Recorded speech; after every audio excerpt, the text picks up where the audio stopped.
hello everyone. Welcome back to another episode of the Rumcast. This is the podcast where we talk all things rum with the people who love and shape it. I think I've got that memorized by now. Wow. Yeah. Anyway, I'm Will Hookinga, and on the other line, as always, coming to you from Miami, Florida, is John Gulla. John, how's it going? Hey, Will, it's going really well, and I'm glad that you actually re-mentioned that I'm in Miami because it's actually relevant to something I wanted to talk about with you Oh, today. really? Yes. Okay. So do we have a crazy Florida story coming up? No, well, there's always crazy Florida stories, it feels like. But no, this one's less crazy. In fact, it mild in comparison even. Okay. But interesting. Well, don't sell it too hard. Yeah, well, yeah, exactly. I'm trying to undersell it. I think interesting for our audience for a specific reason, which may not be readily apparent, or maybe I'm alone in this, and maybe people do think of these things together. But I wanted to talk to you, Will, about something I've been doing lately as a different hobby and pastime than rum.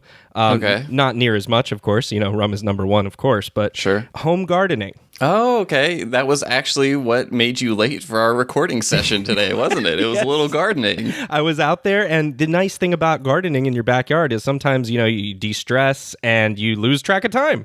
Right. So, Well, see, you're in one sense, you're telling me that rum is still number one in your heart. In the other sense, you're showing up late to record the Rum podcast because of gardening. So I'm getting kind of mixed signals here. I need you to come clean and really say it with your chest.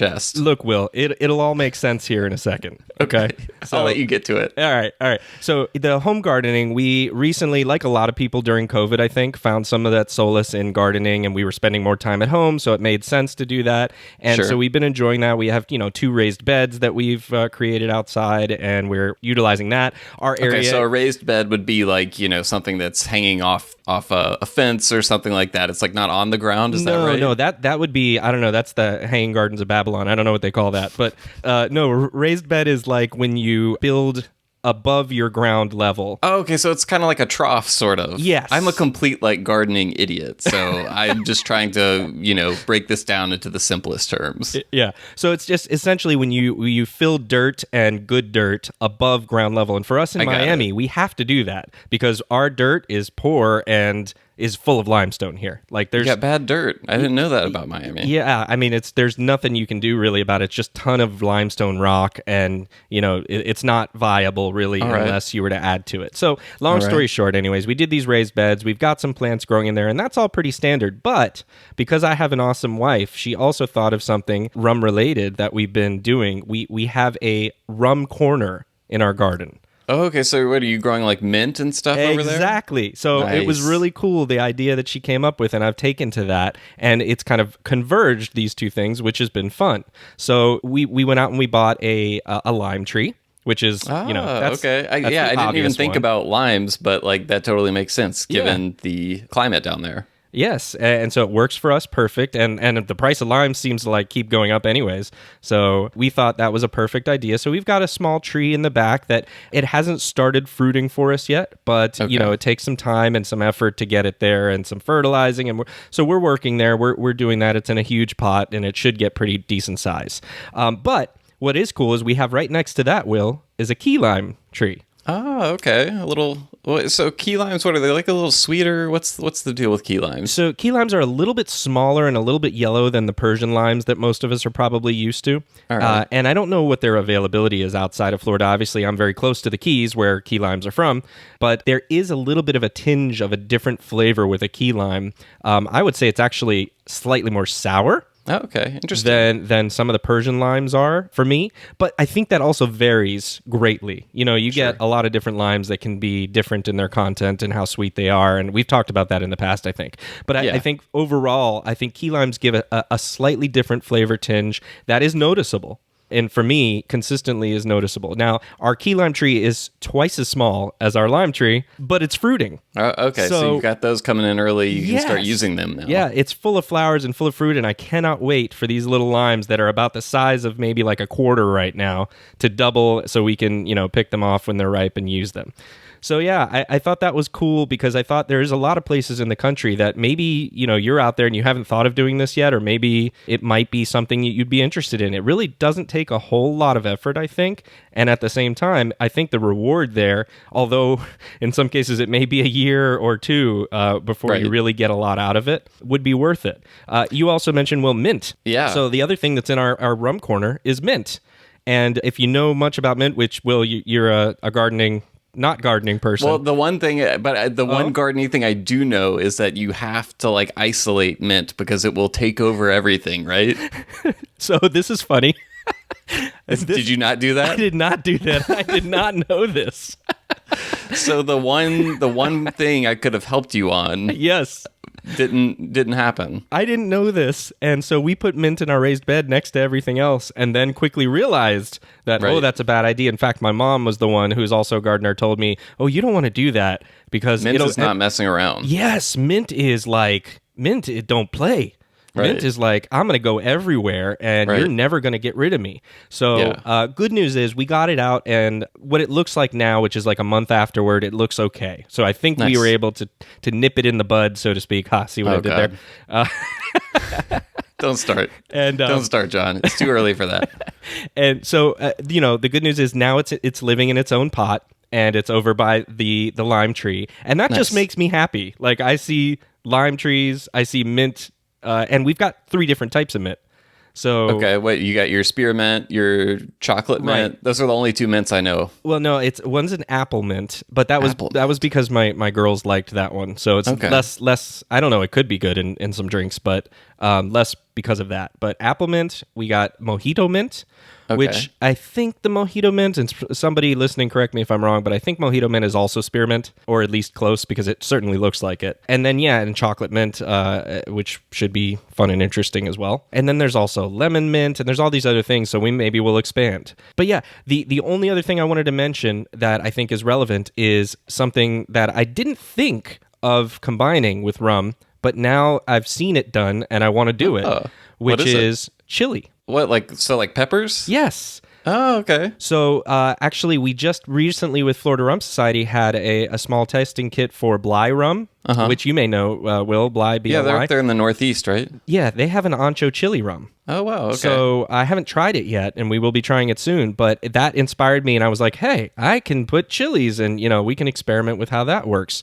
I don't know, I've yet to try it. I don't know if I'll like it, but I thought it was cool. So we have 8 peppers in our garden, different types. Yeah, I mean, I could see that working. One of my wife's favorite drinks that I make for her sometimes, not that I came up with this, you see it all the time, is just cutting up some jalapeno slices and throwing them in the shaker with a margarita. Nice. It's really good. Oh, cool. And I could see that working in a daiquiri too. It would be really nice. So yeah. So I'm excited to try some of the things that I hadn't necessarily thought of that might go with it. But so we'll see if one of my chili plants moves over to the rum corner. It's not there right now. Okay, but, it may make its way over there at some point. Might be getting reassignment. Yes. Well, as your chilies consider reassignment to the rum corner, let's move to our rum corner of the introduction today. Yes. And talk about the guest on this episode of the Rumcast. So I know in our previous episode, we mentioned that we had kind of a scheduling snafu, and this episode is where we are making up for that. So in this interview, we talked with Amanda and Myito Perdomo, who are from Travelers Liquors in Belize. And we go into this at the beginning of the interview a little bit, so I won't talk over myself too much. But basically, John and I both felt like Belize is one of those countries where if you're into rum, you've probably tasted or at least seen, a decent number of releases from independent bottlers that are labeled as being from Belize. And I think it's easy to see that and not realize that those rums are almost always coming from Travelers. And so it's just one of those distilleries that I think if you're into rum, you have an awareness that there's rum in Belize, but there's just not that much information out there about Travelers. And, it has this long history going back to, the Perdomo family's involvement with rum in Belize goes back to the 1950s. And again, I won't spoil the whole story of how they came to own the distillery, But, it's one of those things where I just think it's another sort of undercovered segment of the rum world. And we hope to shed a little bit more light on how their distillery works, its history, what, the style of rum is like in Belize, and things like that. So, John, anything jump out to you from this interview before we dive into it? I thought it was enlightening for exactly the reason you mentioned, Will, which was that I feel like I didn't, and a lot of other people we've seen don't know as much about the Belizean rum history and travelers' history as much as others. Like, the only thing that came to mind when I thought of Belize was like Carmen Sandiego, which, if you know, Carmen Sandiego. I remember the game. Yeah. Where in the world is Carmen Sandiego? Yeah, and was even there a the song Belize was connection like, with that? it was like the song went, "Take you for a ride" or something from Berlin down to Belize, and that was the only thing I remember. So I love that. I don't remember the song. Yeah, that was from the show, I think, but I loved the game as well. But anyways, my point there was like that was like the only thing that stuck out to me about Belize, remembering from like my history and like world geography. And so I had to really kind of think of a little bit more about it, knowing I love the rum, like you said. So I think we got that in this interview, and they were wonderful to talk to as expected, and really hoping to make it down there because it was really interesting and exciting to hear that they're not only the distillery, but they have a museum and all this other cool stuff. So Travelers is appropriately a good place to travel to. Oh, you had to do it, didn't you? You had to do it. All right. Well, I won't let us go on any longer on that note. Let's kick things over to the interview. If you're listening to our show right now, there are 6 words about rum that are likely to catch your eye: single barrel, cask strength, and no additives. Those 6 words are the whole premise of the single cask rum releases from Holmes Key, the sponsor for this episode of the Rumcast. Holmes Key seeks out the world's best rums and releases them unadulterated and at cask strength in limited editions. Check out their website at holmeskey.com to learn more about their new 2021 releases, distilled at places like Foursquare in Barbados, Demerara Distillers in Guyana, Travelers Liquors in Belize, and Clarendon Distillery in Jamaica. Also, you'll definitely want to stay tuned for more exciting 2021 releases coming up soon. You can find out more at Holmes Key, that's HOLMESCAY.com. Now back to the show. All right, we are here with Amanda Perdomo and Myito Perdomo of Travelers Liquors in Belize, and I'm excited about this because just the other day, Amanda, Myito, I was mentioning to a friend that we were going to be interviewing you, and I asked him, he's a big rum fan, so I asked if he was familiar with Travelers, and it didn't ring a bell for him at first, so I was like, okay, well, have you ever had rum from Belize? And he immediately mentioned a couple of releases from independent bottlers that I knew were distilled at your distillery. So I told him that, and he was very excited. So I think a lot of people are in that kind of situation where they've had rum from Belize, that's come from an independent bottler or something like that, but they don't necessarily know about Travelers. So I'm excited for people to get to know both of you and the distillery a little bit more. And to kick things off, I'd love if each of you could just kind of share briefly, what your role is at Travelers and give a brief overview of what that looks like for you on a day-to-day basis. So, Amanda, why don't we start with you? So I was worked a little bit in the medical field, and then also I was a science teacher. As we were all getting older, and I was getting ready to retire, there was a need for me to go do some time in Belize to manage the company because we're a family-owned business. So I came back, and my younger sister, Magali, went and she took over managing the company. But I have stayed in touch consulting with her and also coordinating the export. And, I've done some shows, and I do, whatever needs to be done in the US, I will do. And I'm also on the board. We have a board of directors with all of us who are shareholders and representatives. And I also participate in that and decision making. And Myito, what about you? Well, I've been here from childhood, I guess. I grew up in the company with my dad. I learned a lot of the blendings from him. He was doing a lot of stuff, trial and error, and he learned on his own. I learned a lot from him. the tasting, the smelling, the blending, and then, of course, we got into the aging as well. So I've been around since, as far as I could remember, right? So you started, you were in the crib at the distillery, huh? Did they do that trick where they put in the baby bottle with a little bit of rum on it to help calm you down? It was, in those days, to calm down babies that were crying, we used to do a blend of an anise. Anise, and we had one that just plain anise, and it was a very sweet, like a liqueur blended with anise. And then we had one with anise and pep.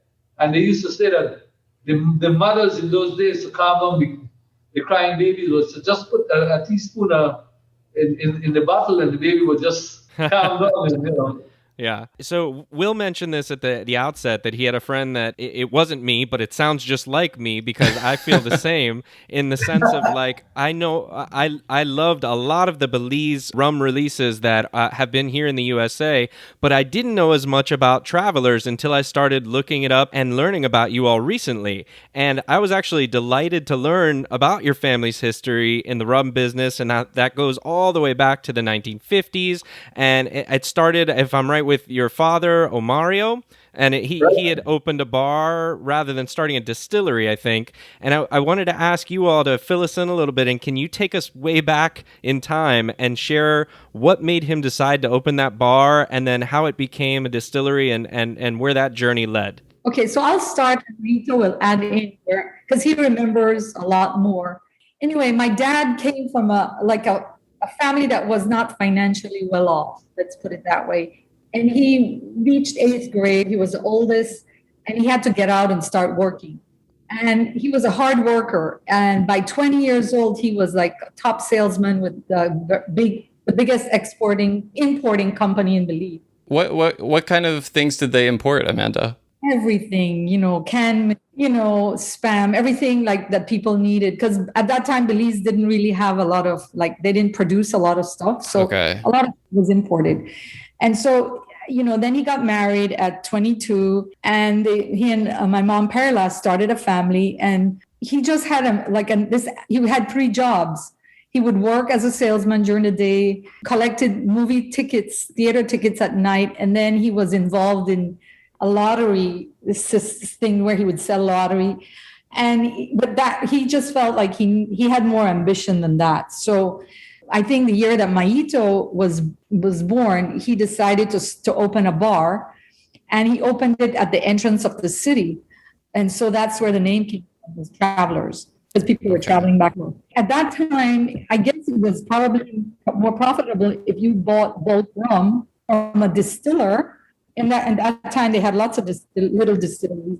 And then you blended your own rum and diluted it, and he would make his own blends. And that led to branding them, and eventually opened more outlets. And, he had all these products. He liked to innovate. Eventually he wanted to incorporate, because he kind of didn't want to manage the business by himself forever. Sure. So he incorporated and included all of us as shareholders.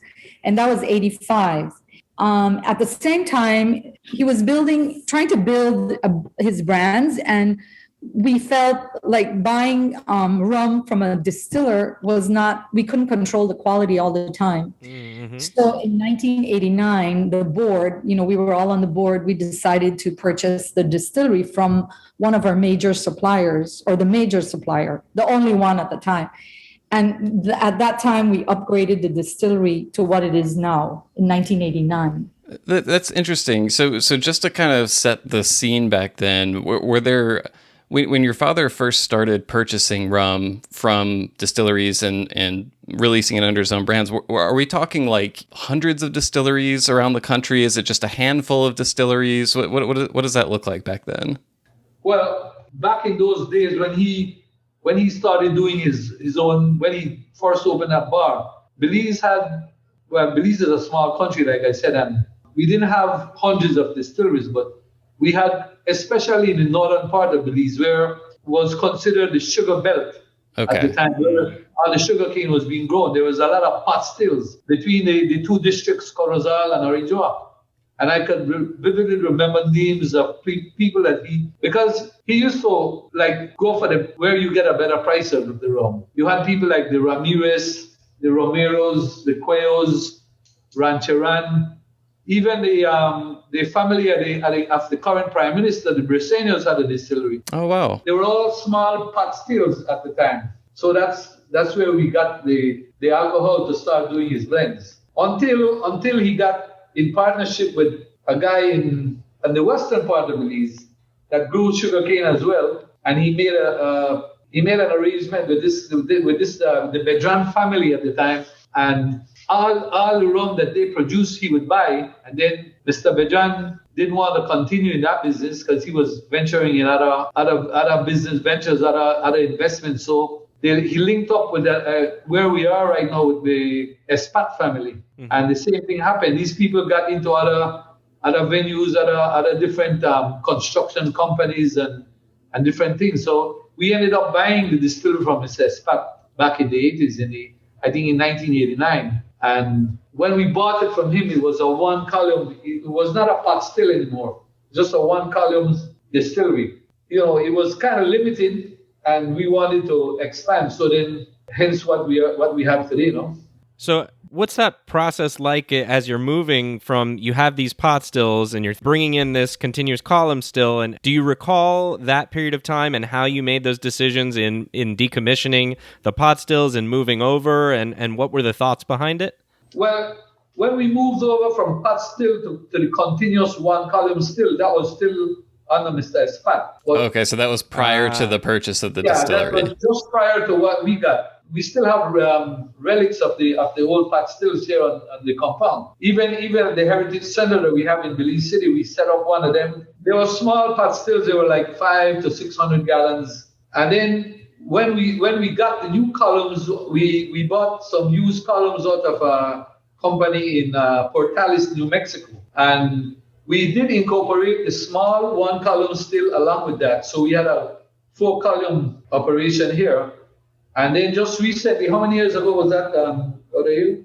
About 5 years ago, we discontinued using the small column because it was clogging up too much and keeping us, So we're continuing now with just 3 columns.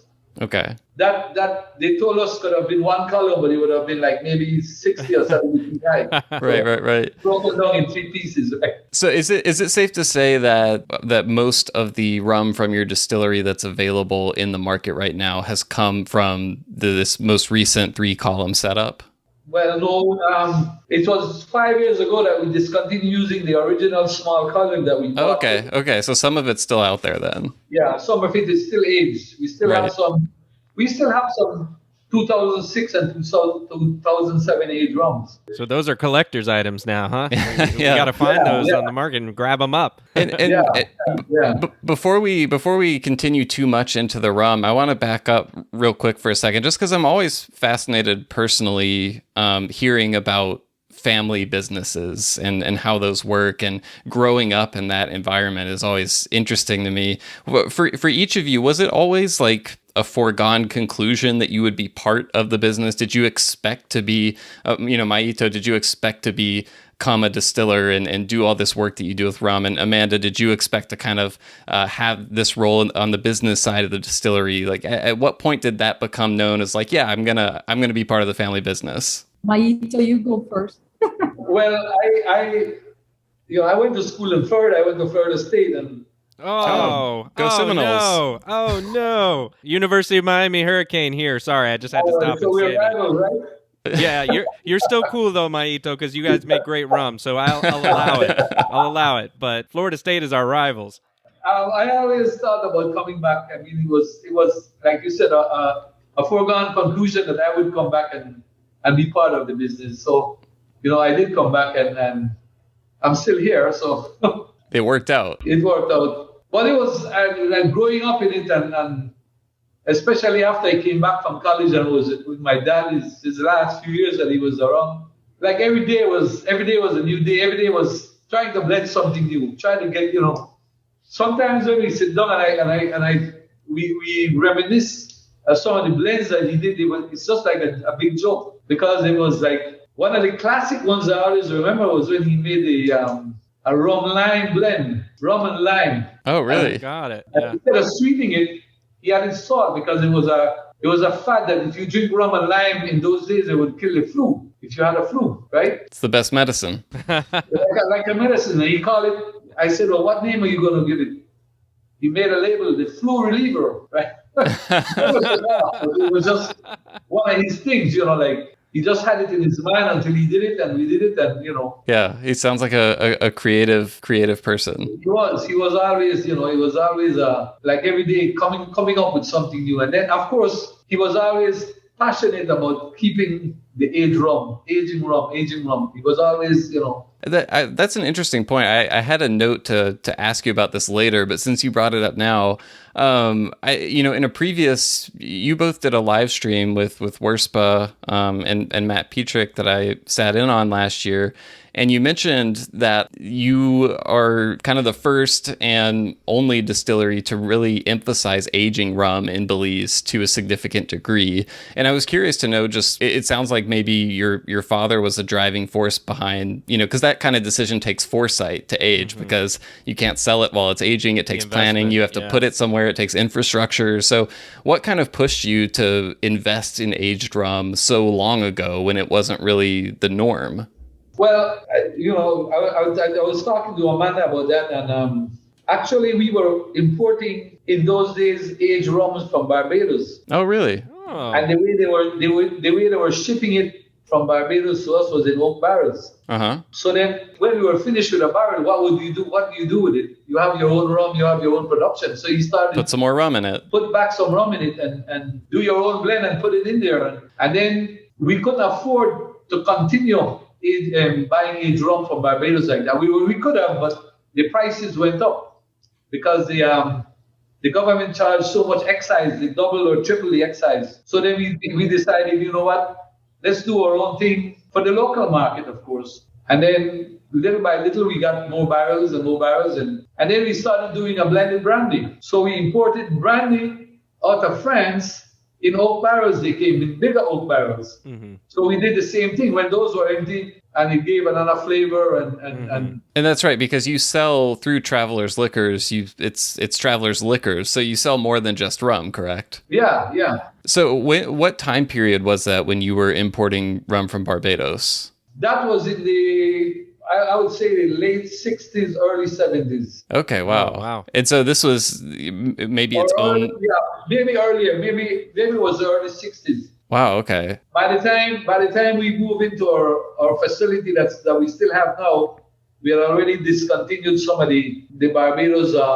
We're importing Barbados rum in bulk like that. Mm-hmm. Okay. Whatever Barbados rum came into Belize after that was already bottled. And so the first aged expressions of rum distilled at Travelers then would have been aged in used rum barrels, is my understanding correct? Yeah, right. Okay. Right. And is that, I'm guessing that's not still your standard cask type. Are you using used bourbon barrels like a lot of the rum world is now? Yeah. Okay. Used bourbon barrels, we're still doing that. We're starting to get slowly, we're thinking about getting more into the European barrels. Okay, so different cask types, maybe ex wine casks and things like that. Right. Ex sherry, things like that. Amanda, did you want to jump in? It looked like you had something to share.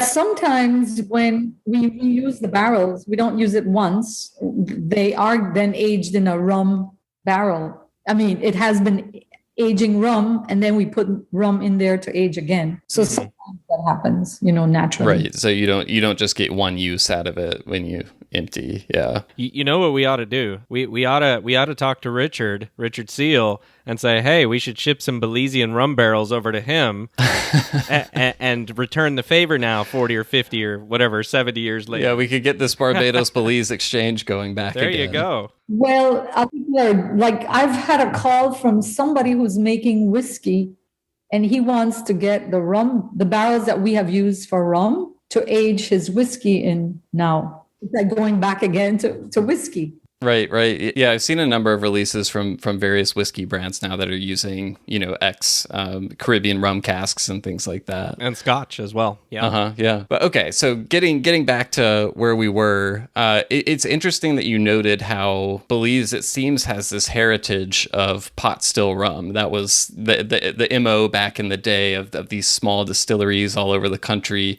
located close to sugarcane, having their own little pot stills. And Travelers has its own heritage of pot still rum as well.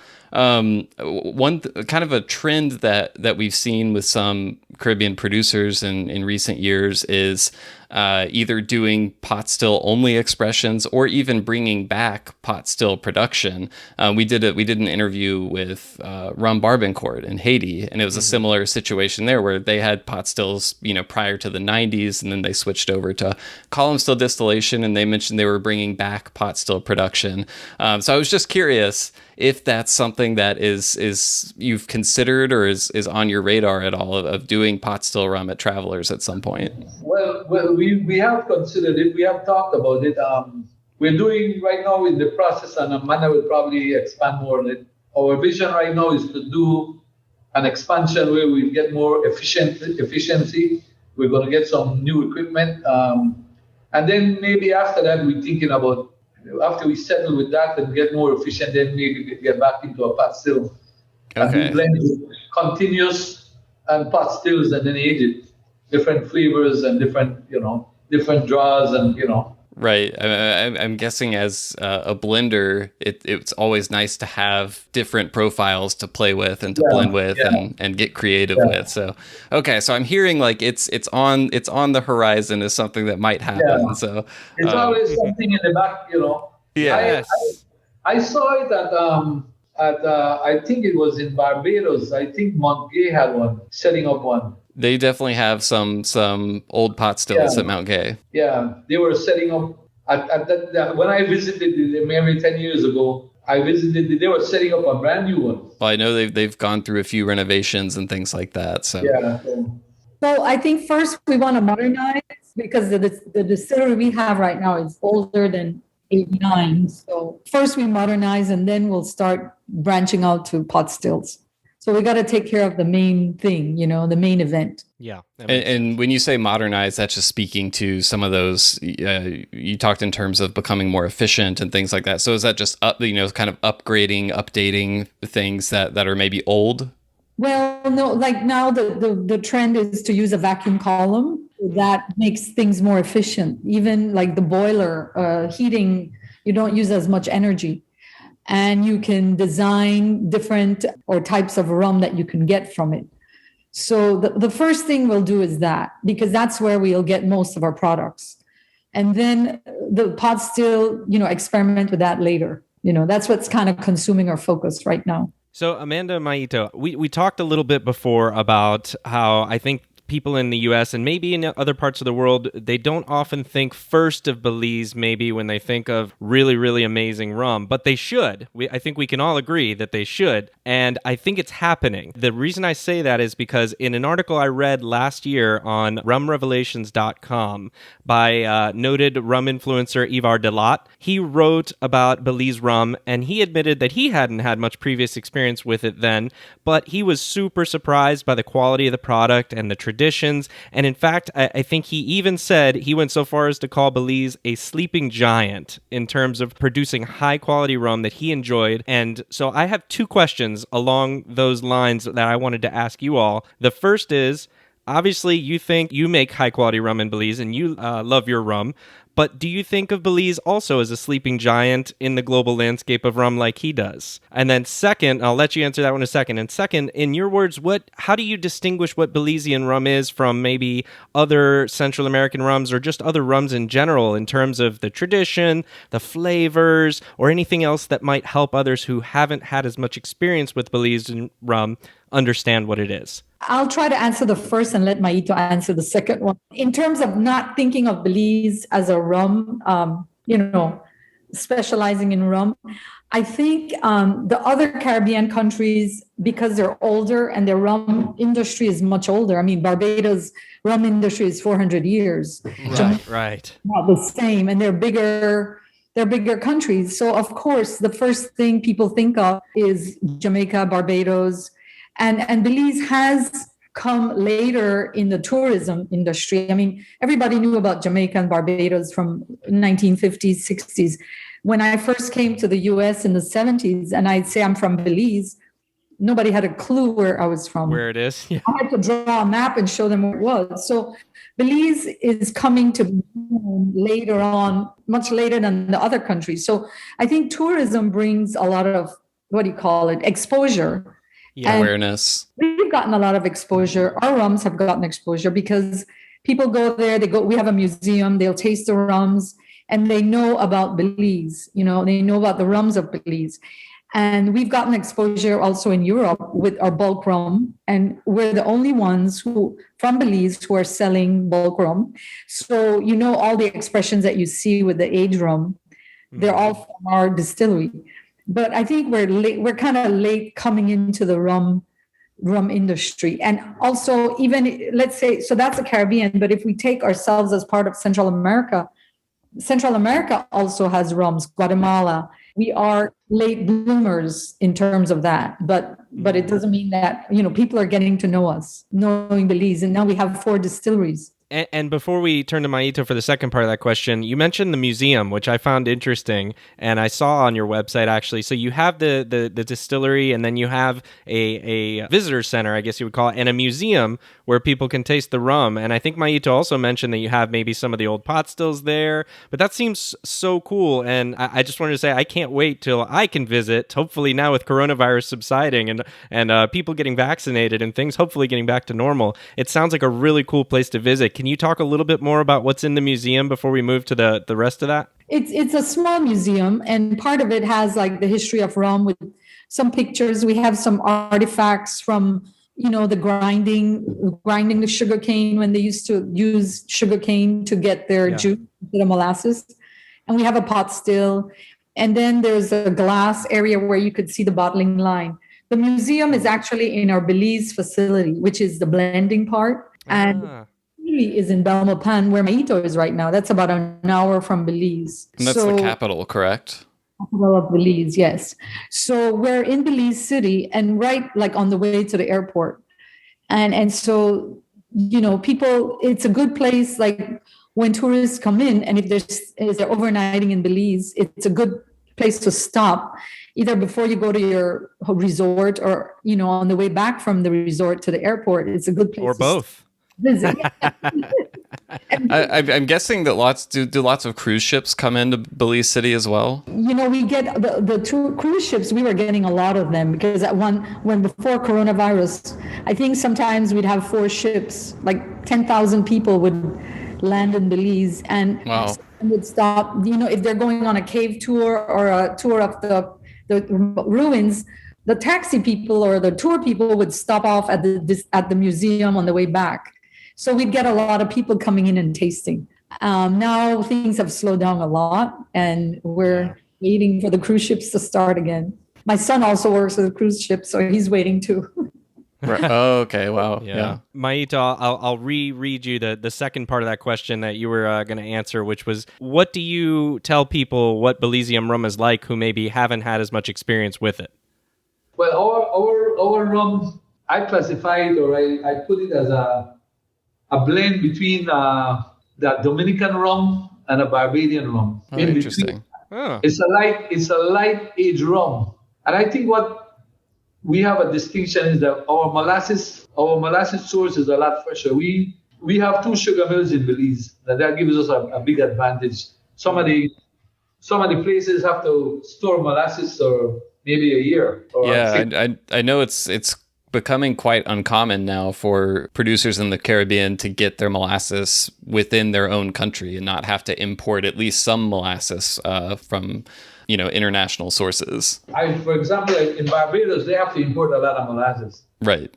And I think the molasses changes for them. I guess they have to maybe seek where the better price is, and that has a factor. We have two sugar mills in Belize, the old one that's been here for maybe 50, 60 years.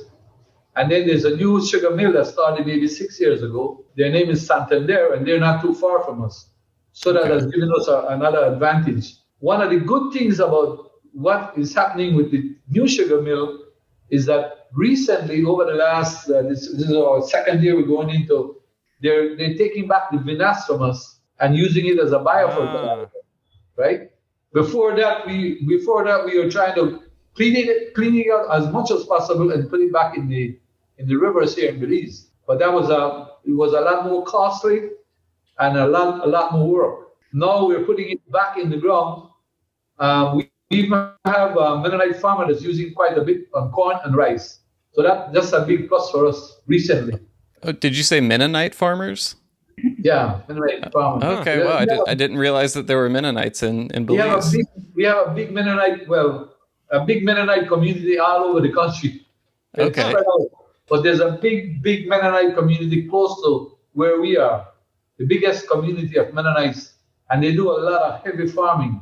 Interesting. They're the biggest rice producers, I think, and corn producers, right? Wow. And so for our listeners, you referenced the vinasse, which would be what is left over in the still after distillation, correct? Right. And so now you're able, I'm guessing you're able to sell that to the farms, to use as fertilizer then? Well, we are not selling it to them because we wanted to try to get rid of it. Okay. So we just started. So eventually we hope that maybe we get back something from it. Okay, right? yeah. It took a while to have some people convinced that, that it could be used back in the earth and as a biofertilizer. But I mean, the Mennonite guy, he's not complaining about the quantity. The sugar mill last year told us to stop at a certain point because the Department of Environment was going to get on them if they receive more. So we had to get this other guy, and he's happy with what he's getting. So I think eventually we'll get something from it. At least maybe eventually they will just freight it away for the freight would, it would cost us to have it freighted to their place, which is costing us right now. So right. So they can at least come pick it up or something like that. Pick it up, Eventually that's where we want to reach. Yeah, it just seems like a good symbiotic relationship there between you and green as well, to figure out how to reuse that in such a way that it's good for everybody and makes sense. So the vinasse has got a lot of nutrients, and I asked over here to mention to you some of the compounds that are still in the vinasse that goes back in there. So you could tell them that. Well, what happens with the vinasse is it has a lot of the trace elements that these crops need. And trace elements by nature are very expensive to be added as fertilizer. So basically, they get this for free. They do have to do some different mixture because by nature, fermentation uses nitrogen. So it's not a nitrogen-rich fertilizer. So they do have to add supplements to it as well. But in terms of trace elements and minerals, it has an abundance of it that the fermentation doesn't utilize. So it's a trade-off, right? But they do get those very important nutrients that they need. In the wider Caribbean, they use it in a variety of different cash crops, not just the big grains that we're talking about here. I mean, in Jamaica, I know they use it a lot in the banana industry as well. Interesting. Food industry. So, Myito, I wanted to ask a little bit also. You mentioned that you would categorize a little bit of Belizean rum as kind of a mix of Barbados and Dominican Republic, which happen to be two of my favorites, by the way. And we fall right in the... Yes, you're hitting me where I live is what I would say, because it makes sense, because I don't know that you all know this, but I will confess that both Will and I picked the Holmes Key bottling of Travelers that they put out last year for 2020. That was our rum of the year. John and I both, we were like, it was the end of the year and we were like, hey, we should do an episode where we just share kind of what our favorite things were that we drank this year. And we each made up our own list. We had different categories. We didn't talk about them in advance. And then we got on the show and we got to the end where we were like, okay, we're each just going to pick our favorite rum that we had this year. And we both picked the Holmes Key Belize release. So we think you're on to something. Yeah. And it really is a great rum. And one of the things that characterized it for me was, we've already talked a little bit about it. It's a column distilled rum, But the interesting piece there is it's a column distilled that is very full of flavor. And sometimes you'll hear a lot of people in the rum world think, oh, column distilled equals lighter and, floral and for mixing and not really something that brings the complexity that you want to sip neat. But you all very much, and some others, but you all bucked the trend, I think, and produced this column distilled rum that is just fantastic and is very complex, has a ton of flavor that it brings. So I guess what I was getting to there is, what are some of the things that you do with your column still when you distill that are bringing out this flavor, and to what can you attribute this success? Well, I think the draws and the fermentation process. The distillery sits on one of the best water tables in the country. So it starts beyond, yeah. And of course, we got the molasses source.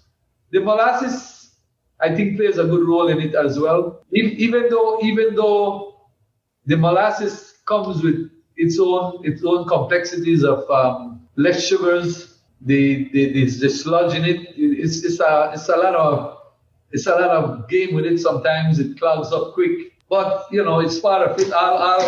All the distilleries are like they say, the sugar factories get more efficient, but then the distilleries have to deal with that because then you get less sugar, less nutrients from fermentation. Right. They're trying to pull all the sugar as much possible out of the molasses to become more efficient, but distilleries want there to be more of that in the molasses. And of course, you have the yeast that we use. Right, so you're using a baker's yeast, right? Am I remembering that correctly? Yeah, right. Which isn't something that you see every day in distilleries.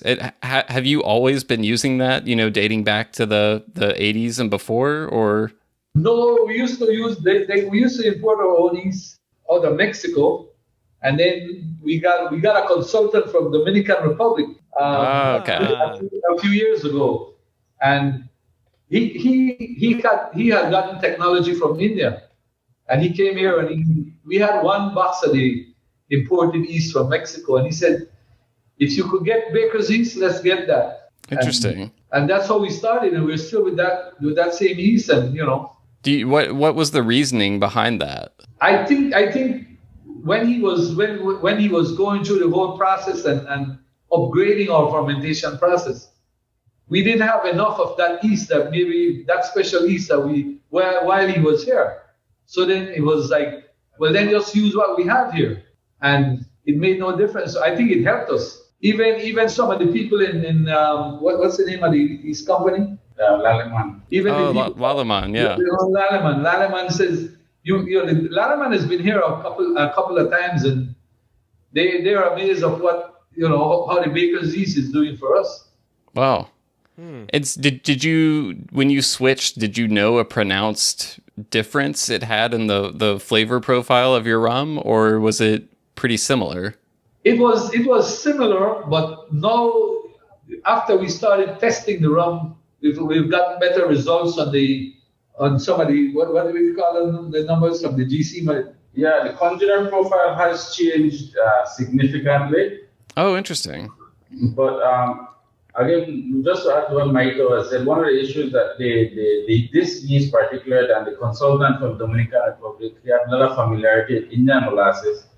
And like Myito said, even though the molasses source for us is fresh, the lack of sugars and other stuff like that, the baker's yeast and the molasses match well. Okay, interesting. So something about the baker's yeast works well with this molasses that has lower sugar content than you would like to see sometimes. Exactly, and the what we call the trash in it, where the sludge content, and it seems to have very much so with efficiency, so to speak. So I think apart from the fact that it was readily available, the guy from Dominican Republic, he was very familiar with that, so that was part of the reasoning to it as well. So.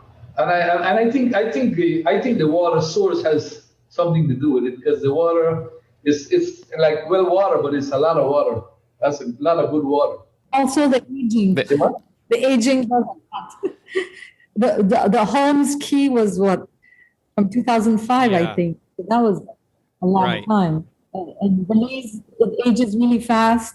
because it's so hot, so I don't have a lot to do with it, the taste. For sure. Well, it's interesting to hear too that you're talking a lot about everything, including not just the distillation process, but all the things that go into it and all the things that come after it, right? So you're saying from start to finish, it's really that your product is due to all of those factors and all the things, and not just really what you're doing with the column distilling. So that's interesting and good to point out too as well. So on the note of, we talked about the Holmes Key release, and I noted at the beginning when we first started that I think one of the ways a lot of our listeners who are either in the US or in Europe, the most common way for many of them to experience your rum is through some of these releases from independent bottlers. And there's a number of brands beyond just Holmes Key, SBS, Cadenheads, I know has done some. One thing that I was interested in is just how do you sort of determine what rum to allocate for yourself? Because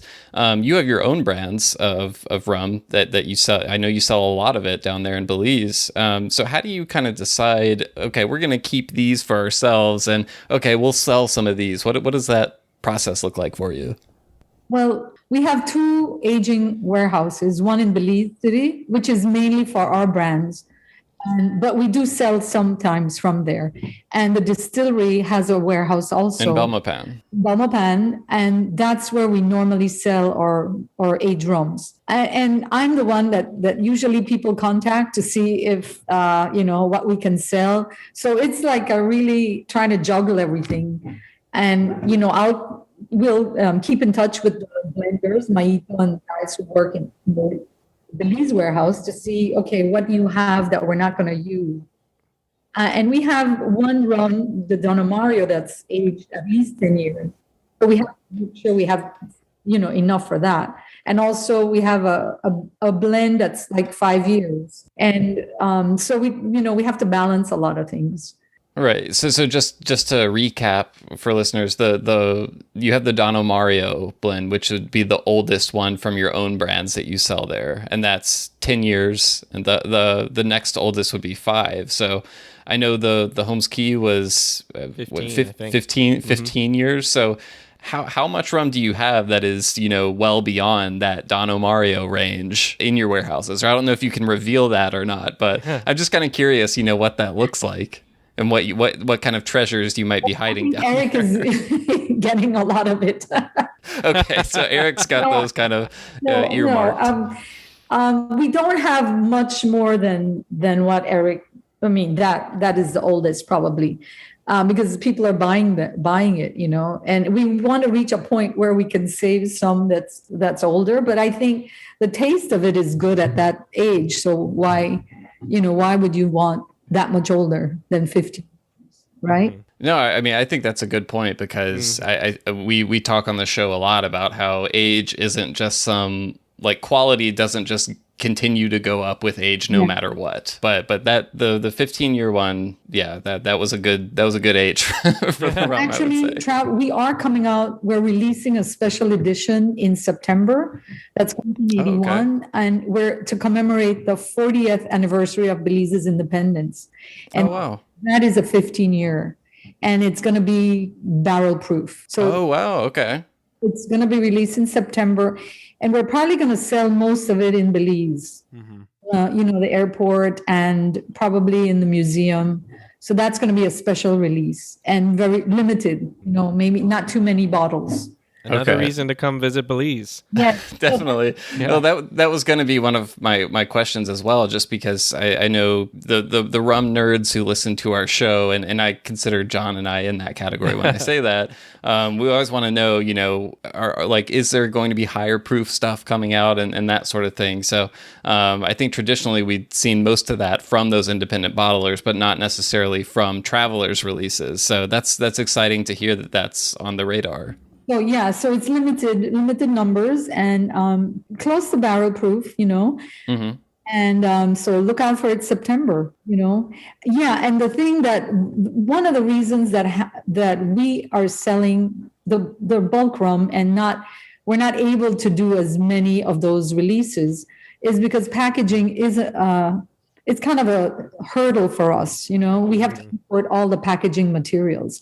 We have the raw materials like the molasses and the water and the rum, but everything else is very expensive. If you want a good bottle, you can. Yeah. That's interesting. I can't remember who I was talking to recently, and I'm sorry for not crediting this smart person, but they noted that glass factories, I think, are not common throughout the Caribbean. So it sounds like that would play into, one of the reasons why you need to import the packaging material. Is that right? Right. And like even Mexico, we get some of our everyday bottles from Mexico, not really special.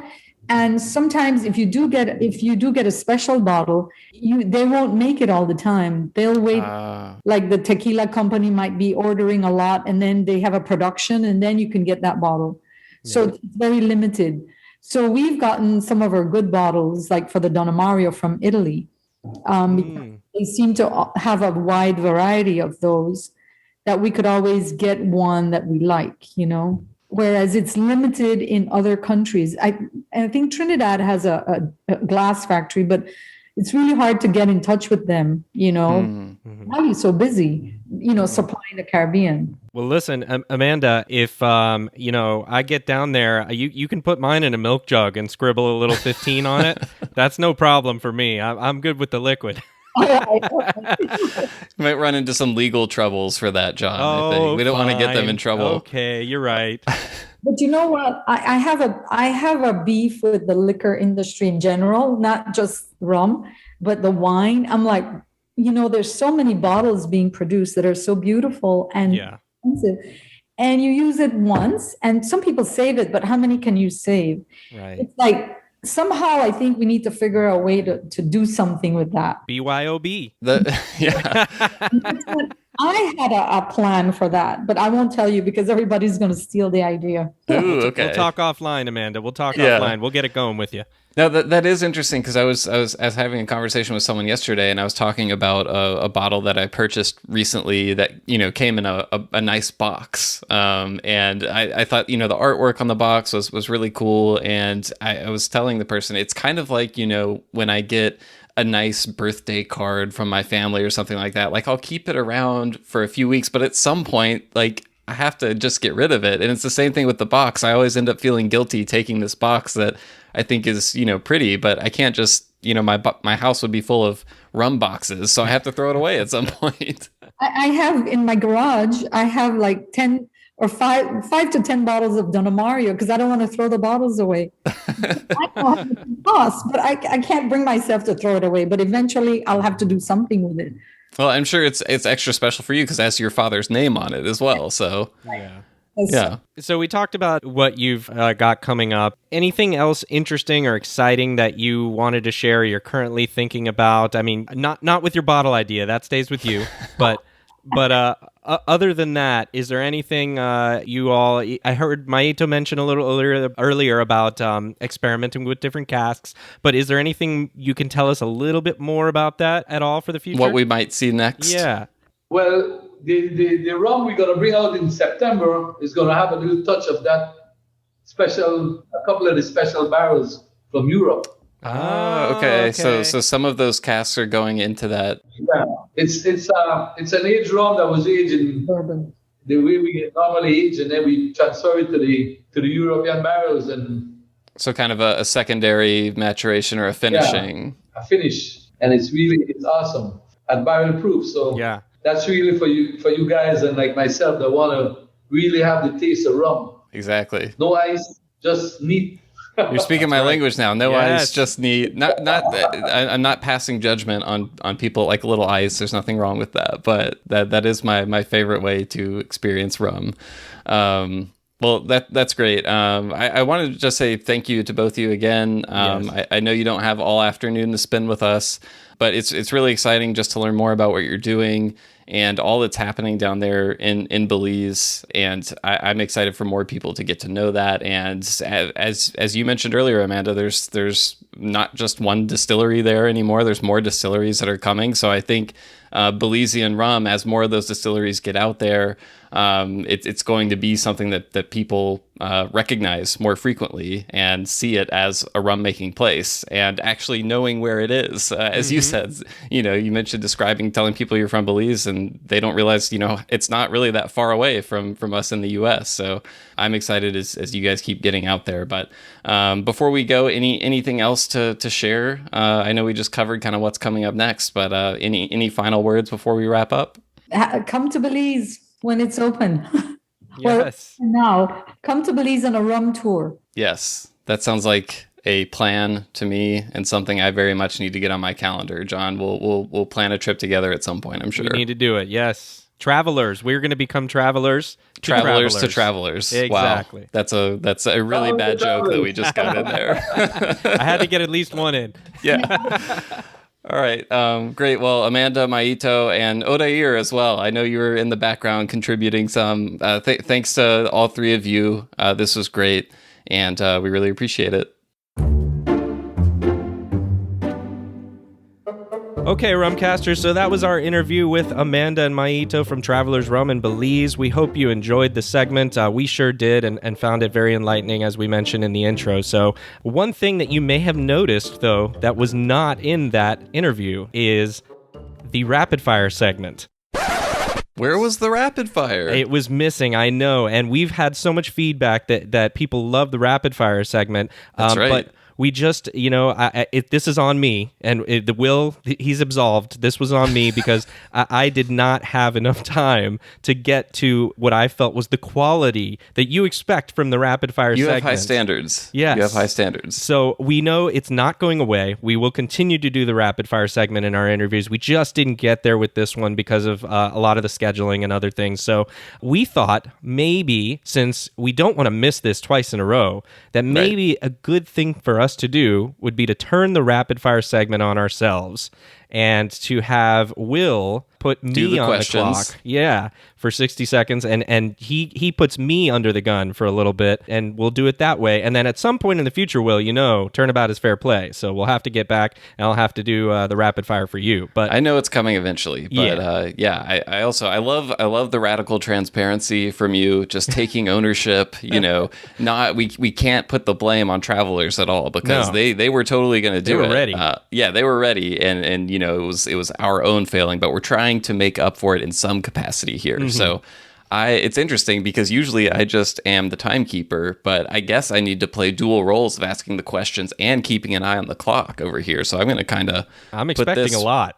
Yeah, I'm going to put this where I can see it. And let me know when you're ready. Okay, I was born ready for this. All right, here we go. Neat or on the rocks? Neat. Pot, column, or blend? Blend. What rum-producing country is highest on your list of places to visit? Oh, man. I feel like I should say Belize now, but I think it's also Barbados and Puerto Rico. That's more than one answer, but I'll allow it. Hamden or Worthy Park? Oh, Worthy Park. Rum Fire or Rum Bar? Rum Fire. The Marvel character you would most want to share a bottle of rum with? Yes, I love it. There's so many, but I'm going to have to say Iron Man. What's your favorite ingredient to use in a rum-based cocktail? Of the little cocktails I make, I'm going to go with lime. Are you sure it isn't Campari? Oh, I'm definitely sure it's not. In fact, I haven't touched that Campari bottle since that one time. I'll win you over eventually. All right. Longtime listeners will know that while rum is your number one interest, tabletop games are probably a close second, maybe gardening now. Yes. If you were to fuse your hobbies and design a rum-themed tabletop game, what would it be called? Oh my God, that's a good one, because there's so many. There actually are games like this. Brew Crafters, Distilled, there's others. I guess I would have to call it Rumcasters. Nice. What's one thing you could say to let people know you're from Florida without telling them you're from Florida? Sometimes it's not what you say, it's what you do. That's and in Florida, I think that's what it is. Oh, right. That was fun. I have to admit, just to give you a little extra punishment, I let that go a little longer than 60 seconds, so people might know. But, you did a great job, so thank you for bringing your A game today. Oh, well, thank you for excellent questions and well-researched Thank as you. well, which is always important. We've spent a lot of time together, so they came easy. Well, John, on that note, I think we can wrap this episode for today. Everyone listening at home, as always, let us know what's on your mind, what you've been drinking lately, what you have found interesting in the rum world, what you'd like to hear us talk about, who you'd like to hear us interview. Yeah. You can always reach us at host@rumcast.com. Send us an email, host@rumcast.com. We're also on social media. John, where can they find us on social media these days? At the Rumcast on Instagram or on Facebook. You can find us on either one. And actually, I want to add something we want to know about. We talked about the gardening and the rum garden. What are you putting in your rum garden? Is this a thing that we just didn't know about? And I thought I was a genius, or my wife was a genius, and maybe it's actually a thing, and people are doing this. So this is a new movement. Yeah, let's make it a new rumgardeners.com. Somebody's gonna go. You better get buy that domain now. But yeah, if you have some garden and you use stuff for rum, let us know what that is, because I really, honestly, truly want to know, and I want to plan it. So let's do it. All right. Well, on that note, John, I will talk to you next time. All righty.